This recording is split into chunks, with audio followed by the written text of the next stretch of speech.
మరి ఈరోజు నేను మీ ముందు వచ్చే కాన్సెప్ట్ ఏంటంటే మోక్షగుండ విశ్వేశ్వరయ్య ఈరోజు జన్మించడం జరిగింది.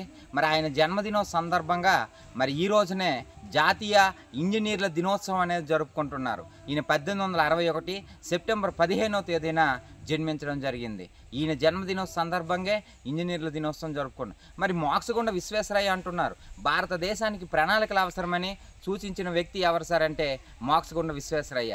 ఈ మోక్షగుండ విశ్వేశ్వరయ్య రచించిన గ్రంథమే ఏంటి సార్ అంటే the planned economy for India అనే గ్రంథాన్ని రాశాడు.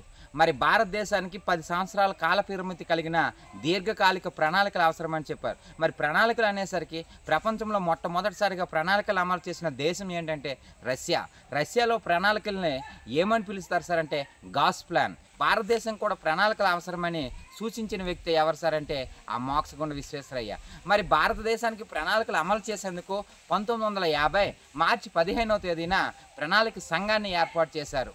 మరి ఆ ప్రణాళిక సంఘానికి మొట్టమొదటి అధ్యక్షుడు ఎవరు సార్ అంటే జవహర్లాల్ నెహ్రూ. ఆ ప్రణాళిక సంఘానికి మరి ఉపాధ్యక్షుడిగా తొలిసారి చేసింది ఎవరు సార్ అంటే జిఎల్ నందా.